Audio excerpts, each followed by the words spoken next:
thing. So I'm very very happy, and people have got the very important message that ultrasound is very much usable and very much viable in the cervical procedures, and you made it look simpler. Yes, they have to practice as well, so that they don't do any mishaps and miscalculations, because it is closer to head and there are more vital structures around the cervical area. But ultrasound has come in a very big way, because there are so many vessels and other things around, vital structures around, which you can really see with the ultrasound than fluoro. I've got a difficult part to do, and that is the lumbar spine, which is probably one of the last in the MSK where we talk about lumbar spine. But I found very, very interesting facts now, so I want to share with you. And with the technology developing, I think probably people are going to go more towards the ultrasound and in MSK and even in lumbar spine, because we realize over a period of time that how much radiation we are taking, because lumbar spine is a very common mainstay for our practice. So looking at the volume, the very sheer volume, we have to kind of do these procedures. And we know lumbar spine, lower back is one of the very common thing we get in our clinics, beyond arthritis, and where we really have to do a fluoro work.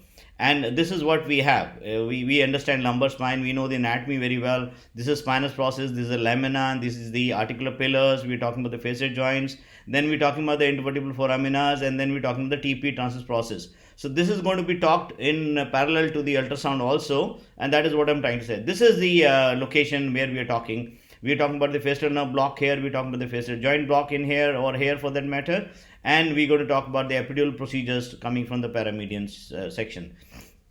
Yes, more and more people are going for the spinal injections than going for the surgical procedures, because it has proven itself over a period of time. So how best we can do it, how safe we can do it, that's more important for us. And lately people are starting doing it for root block, they started doing it. But I am telling you right now, technology is not that advanced, but yes, and our expertise is not that great. But with time, I do feel people are going to do more and more these procedures with the ultrasound guidance, or a hybrid procedure like we have been doing for ages with the CM guidance, and it gives a very very good look. But yes, this is the time to transition, and for transition, start doing hybridization. You do an ultrasound guidance, you do a fluoro check, till you become expertise in ultrasound only procedures. But in any case, in our OT suites, we have a fluoro guidance as it is, until unless you do a OPD procedure. But the facet or the lumbar procedure, no, normally the OT procedures we do in OT, that for that matter. And this is beauty. Ultrasound in pediatric spine, you look at the number, you can count, and in infant and neonatal spine, and it's such a useful thing. And that gives you a lead, how best we can go further. And this is it. Look at this beauty thing. They have shown lipoma in the pediatric spine. They have seen meningiomas. You can see meningoceles and other things. You can really see how, and the vascularity also. So such is the advantage of this procedure, ultrasound. Now is the mainstay of my talk, which is the sonal anatomy of the lumbar spine and facet innovation and facet procedures. And keep it simple and systematic. You won't get any trouble. I think it's such a beautiful thing. Look at this. You should know your planes before we start. It's a median plane, it's a sagittal plane, which is just parallel to the median plane. Then we have the coronal plane, which is just going cross section vertically, and then we have the axial planes, we should know all about. And this is the paramedian sagittal plane. We have got paramedian sagittal oblique, which we use. Now this plane is for counting. Basically, this plane is when we use for neuraxial blocks. Very very helpful. And then we go for transfer plane for the counting or interlaminar epidural injections. And when we're doing a non-pseudo guided or just a sono guidance is there, and then you do block by yourself, without a sono guidance. Now this is important. Now here, the patient has to be prone with the pillow under abdomen. Your lordosis has to be taken care of. You try to put patient in kyphosis so the interlaminar spaces open up. It's important. Or sometimes we do in a lateral view, because then you can really make patient in the kyphotic position. The skin marker is important. Mark your skin before you really start a procedure. Levels have to be marked, because with the sono probe can move up and down with the jelly in there. So it's always good to mark your places before you start your procedure, because you may go a space up or below. The curved or curvilinear probes are important, because you want to use a low frequency probe, because you want to have a depth seeing, and you rarely use linear probe until unless patient is very thin or is a pediatric patient age group. The depth marking has to be 7 to 9 centimeter. Now important is here you have to take your focal point to the area of concern. Focal point is very very important, because if you miss on focal point, sometimes you don't get the place where you want to work, you don't have it in focus or a great view. So that's what it says: appropriate depth, focus, gain and resolution is vital, especially lumbar spine. The practice training scanning on non-patients first. Volunteers. Before you start on volunteers, you start on scanning models, And this is what a underwater model. You have a look at this. This is very helpful. Start practicing with all this underwater model. You have it on all your clinics, like the one which is under my bag. Put it under some water bucket or water tub and start practicing. Then you practice on volunteers. Then you go on to the patient thereafter. And this is what you really see is a very great view. And this is when we come to the, these are the planes, longitudinal planes. I told you about midline. Now this is about the longitudinal. We say the laminar plane, then parasagittal, then you have the facetal plane, then we have the or pillar plane for the matter, or TP plane. There are three planes we're talking, and we're going to talk about two transverse planes, which is at the spinous process. Another one is interspinous area. And the other planes, which is at the facetal level, the facetal nerve, we have two planes, again the transverse plane at the facetal nerve area or facetal pillar area for the matter, and the vertical plane for the TP counting. I'll explain you that again in some time. Yes, how do we count? It's important. Like in cervical, it's important to count. You have to be at the dot at the level where you want to work. So either you start counting from ribs, you start coming from about 12, 3 minutes, start going down. But sometimes there are rudimentary ribs, so that can confuse you. So it's better than you can start from the sacrum. So when you go sacral plate up, then you start seeing the first area which opens up is the L5S1. I'll show you the next picture. Now it's like this. You just in the area, I'll explain you on the model here. We just go into the sacral plate, sacral crest first, and from the sacral crest, if you can see it or not, I know. Just a minute. Sacral crest, and then you go sidewise. When there's come in the linear plane, then you start walking up. As soon as you walk up, the first space which opens up is the L5S1. If there is a transition vertebra, I call it a last space. I don't number them. Last space, and then the second last and third last. That is how you start counting. It's very, very important to count from there and start marking, When you get the space, mark it there. This is first interspace, second interspace, and third interspace. That is important to count the levels. And you have to mark these levels, unless you mark them, you really lose them when you really start doing a procedure. So it's important. And this is about the midline. Now, when you do a neurological block, you want to do a midline or paramidline, you are seeing the spinous process. You can see the spinous process, the sacral lamina and the sacral crest there and linear, and then you have the spinous process. You have interspinous spaces, then you have the posterior dura, the anterior dura, the intrathecal space. This is the vertebral body anterior complex, we call it a posterior complex. So, but normally we don't start doing a procedure here. This is good when we want to do a interlaminar epidural injection, single shot for operative thing. For our pain procedures, we start going from parasagittal. I'll show you how. This is the parasagittal oblique view, and we start going in from there. And that is the view you're going to have next. Is the view. This is the view you have. You start marking it here. Then you mark when you parasagittal interspace, and you mark the vertical midline area. Now you can take a probe off, and you can start doing injection without the probe guidance. This is for operative. But for our reason, for our pain reasons, this is the view. This view you're looking at the parasagittal oblique view. This is the posterior ligament of flavum. You have the epidural space in here. You have the posterior dura, and you try to inoculate your drug right in here in this area, and that is what it is. Even for anesthesia point of view, people are doing it this way. This is not midline. This is parasagittal oblique. You go from in plane. You're going from below up. Caudal to cephalad. Obviously, interlaminar spaces are wider there, and spinous processes are down sloping. So you have to go like this, and that is where you're trying to take a needle. And you see a needle in plane because you're doing curvilinear probe. You can see a needle coming in plane, and you just take it posterior to the dura, and you start injecting. And then you have LOR, other things. Obviously, they have very helpful, very useful, and can be tried. And very helpful in patient who have anomalies, who have abnormalities in the spine curvature, scoliosis, or deformed spine. Very, very helpful in those patients. And definitely it gives you widest window. It tells you the direction, it tells you the depth. Beauty is it tells you the depth, what depth you have to go in. It tells you the direction also. So depth, direction is important. That you have to really see depth and direction. Here, you can mark what depth you have to go in. So this is vital. Now here is the plane which is going on the pillars. So we are just on the facetal pillars. You look at the articular pillars in here. And this is, I am showing you slides for this reason. And then there's a detailed slide on this. Now here you have the articular pillars coming in. You can do your facetal joint injections at the facetal joints here. You can see the facetal joints. Rather, you can have a look at it. Facetal joints would be somewhere here. These are the articular pillars. And this is called the camel hump sign. We'll detail it again. And this is at the TP transverse process. You start from the midline. the paramedian or the longitudinal one, this, and then you're going further, and the oblique I explained you. This is the TP. This is called a trident sign. You only have TP, and you have the posterior complex, retroperineal complex, and then you have the psoas muscle coming in there. And that is mainly used for the psoas block or psoas compartment block for many regional anesthesia procedures or pain procedures. Very, very helpful. And next slide will depict it further on. Now have a look at it. This is the trident sign. Very beautiful sign. And you start practicing. Sometime people start, let me explain. Sometimes people start from trident and keep going medially. That is another way of looking at the things, and that is another practice. Now this is the transverse plane. We look at the spinous process, and this is what you look at it. This is the, we call it the flying bat sign. I'll explain you again. Now this is here, we have this, and this is where you got the articular pillars, facial joint injection. You go for facial joint injection right in there, and you have the junction. We call two-step sign. You have a step which is joining the TP with the superior articular process, and that's where you'd go for your injections. This is the detailed version of it, and this is, I just explained you. Look at the nice articular joint. Can you see the facial joint in here? And this is where you go for.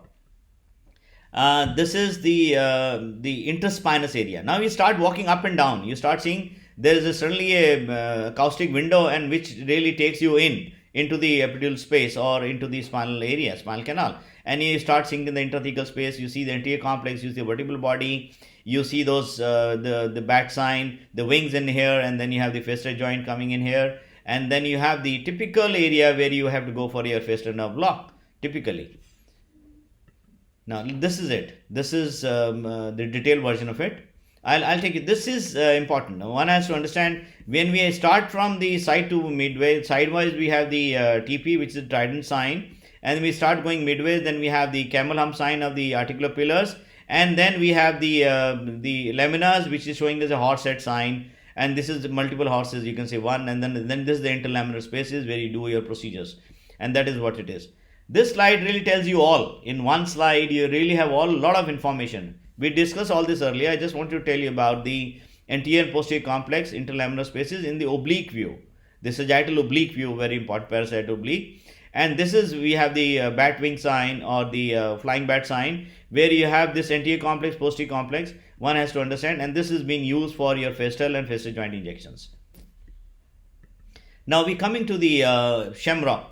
For regional anesthesia, it's important to understand from anesthesia point of view and otherwise. And there's a lot of information. We have erector spinae muscle posteriorly, anteriorly we have a psoas, and we have quadratus lumbar muscle. We go with the patient lying lateral position, grow from the sidewise, and very useful position. We go the just above the leg crest, and you see this typical trident sign or the shamrock sign, shamrock leaf sign.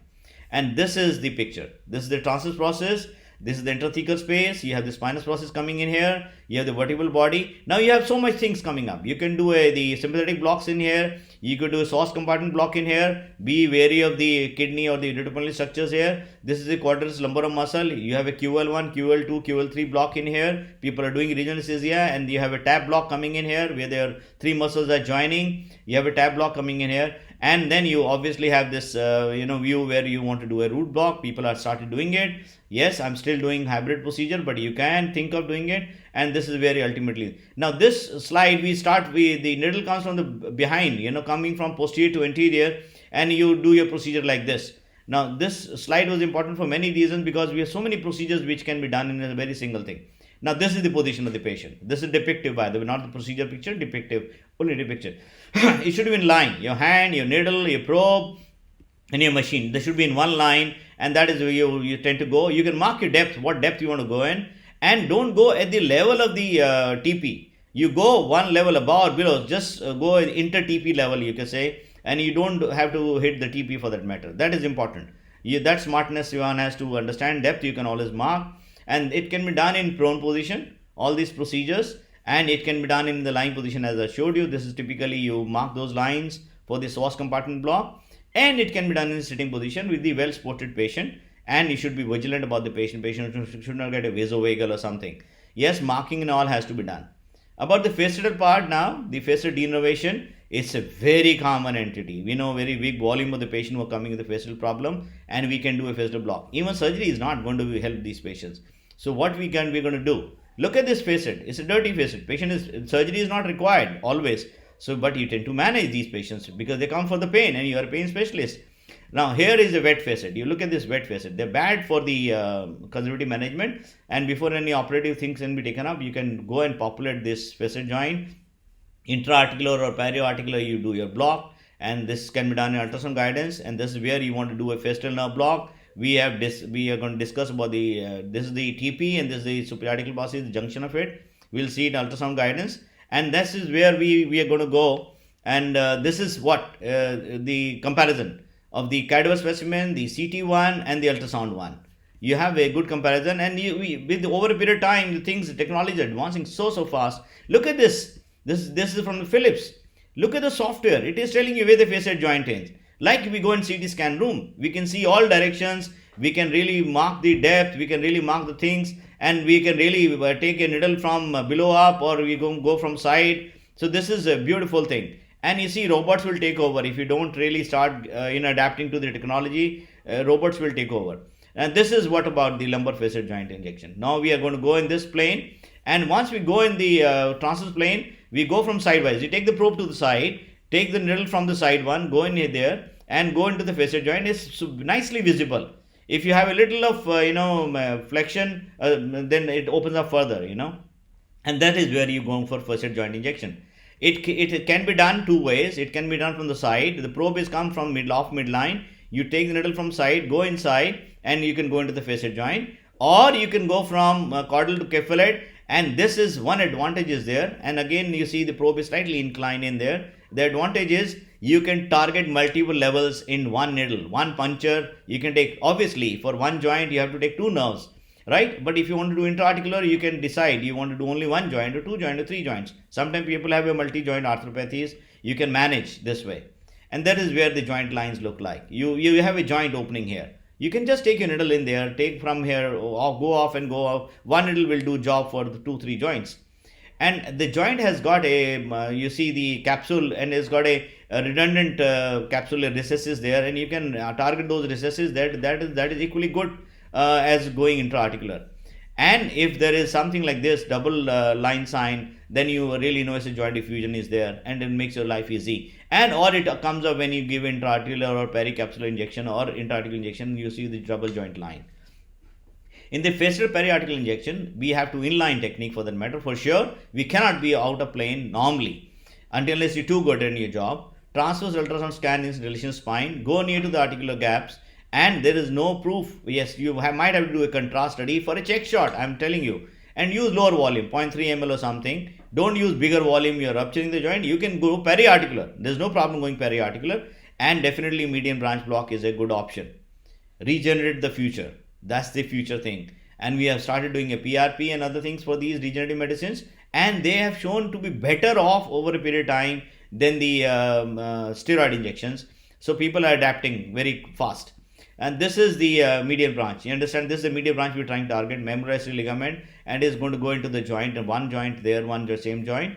And this is the intermediate branch and lateral branch. Our target is the medial branch. We don't want to handle these nerves because there are the motor nerves to the muscles there, the paraspinal muscles. Yes, we have a cool RF which takes a bigger lesion. We are more sure of the lesion, and you can adapt. It's your choice, your call. Trident is already coming in, so we'll have a bigger lesion with the trident one also. But these are the few leads points in here. Step 1 is the longitudinal scanning. We have to do the 4 steps. One is longitudinal scan, mark interlaminar space, and pen mark it. Then transverse scanning, mark the interlaminar space, identify step 1. And then step 3 is transverse scanning of midline to the side of the procedure. Go to the side. And look your needle, view in plane needle, and go to the junction of the SAP and TP for medium branch, or the facet joint capsule for the facet intra-articular injection. And step 4 important is longitudinal scanning for the confirmation needle in the cephalad edge of the transfer process. Because your nerve is lying at the cephalad edge of the transfer process, you cannot somewhere do a facet RF in here. So you have to be the cephalad end. That is important. And you see these things one by one. Now this is about the step 1 and 2. You mark the line, you go the TP transverse plane, you look at it, the interspace where you want to go for the joint, and then you go next step, and the next step is, then you go for the transverse plane, and that is where you have to go in there. Now this is what it is. You go off midline, you take a needle in plane, and you go and target it here for the facet median branch block or the joint right in here. And that is what you are looking at. Now this is the view. This is exactly the kind of the procedure view, and you mark how many levels you want. You can accordingly start going one by one inside.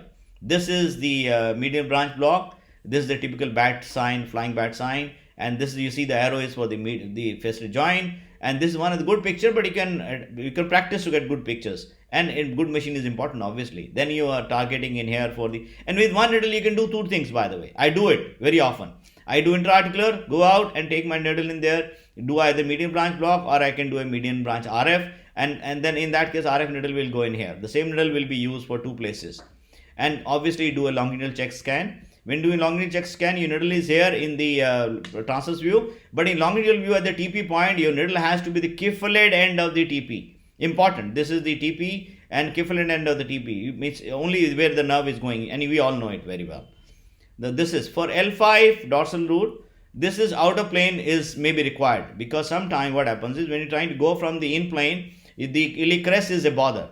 So when we go, either you go outer plane in this view, you go from in here, or you try to go, if it is really nicely visible, you can go in there, or you can go outer plane like in this way. You are going outer plane and you want to place, you hit your needle, this is the needle coming, hit your needle in the groove, and you see all this spinous process. This is the facial pillar, this is the groove, and this is the sacroiliac, you can say it, and the iliac crest, and you can just go and hit there. Important, because L5 is involved so often, so we should really be expert on this. So in evidence ways, ultrasound guidance for facet joint injection in the lumbar spine, it is said that it provides the same accuracy as CT guidance, and they found all 10 needles on the right place when they do this block, and they found that 18 out of 20 patients which were fit for the block, the joint block, because they could see the joint, they went in there 16 times, 16 of 18 they were in right place, and they are done. No contrast, no dye was used, and they had a check CT. So this is the comprehensive thing. The 94% success rate on needle placement, 95% success on needle placement. Different studies, by the way. This 62% is a very obese patient, super obese patient. There they have started, they thought it, and they thought the X-rays would still be a better option. And they tried this. This is Michael Gofeld, by the way, our master, by the way. And this is, they found this is intra-articular, this is peri-articular. They tried it, and they found, yes, they could manage. Even if it is peri-articular, it's equally welcome thing. Last few slides on something which is recent advance, which is coming up, and which is to do with the latest chronic low back pain. This is a peripheral nerve stimulation techniques, where they take a needle right inside the next to the multifidus muscle, and put the needle right at the TP place, and not just the needle, the stimulating lead, and this lead is controlled from outside, and I'll show you. This is the lead. They either leave the lead inside, either one is there is a connection, you have a battery outside, or you can just leave it inside the skin, and there is a battery outside. There are two ways of doing it, but this is a technique which was used PNS for chronic low back pain. This is in the studies and proven very, very effective, and a new science which is very, very nice and important to understand, and we have to adapt to new things. This is the ultrasound, very helpful, because ultrasound is helpful in many ways. I say even the cervical area very useful, even lumbar area. You really know the lumbar, the muscle plane you are going in, and you just go to the TP, and that is good even for the erector spinae plane block. Please, I missed on that in the Shamrock thing, and that is this is where it is helpful in that way also. And they have done only for 1 month treatment for 6 hours a day with 12 hertz frequency with customized days of intensities, and they followed up for some time, and they found even at 12 months, even after explanting the lead, the 67% had a reduction of pain, and that is very, very important at 12 months. And there are very little adverse effects because of the patch, the battery which was stick on the battery on the body, and they found it to be very helpful, like TENS and all.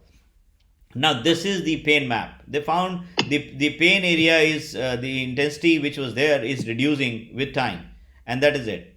So this is the last slide, and this is what, when you do a SI joint thing, we do a simplicity. You can do these peripheral nerve stimulating leads in there, and it really works as great as we are doing for our facetal RF. We discussed the SI RF, and this can really take the situation. So learn from the masters. This is Professor Gucci with the RF master. And then you have Michael Gofeld, who is another master in ultrasound. You'll rightly learn it from right place, and then you pass it on. This is your duty, and teaching is learning, I always believe in. So any questions, I'll be more than happy to answer, my friends. And thank you so much. Thank you for your patience. Thank you for patient listening. Thank you, my friends.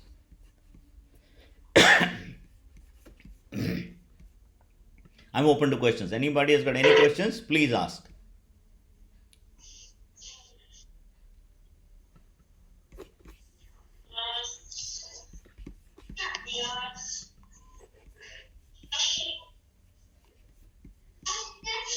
Dr. Jayesh?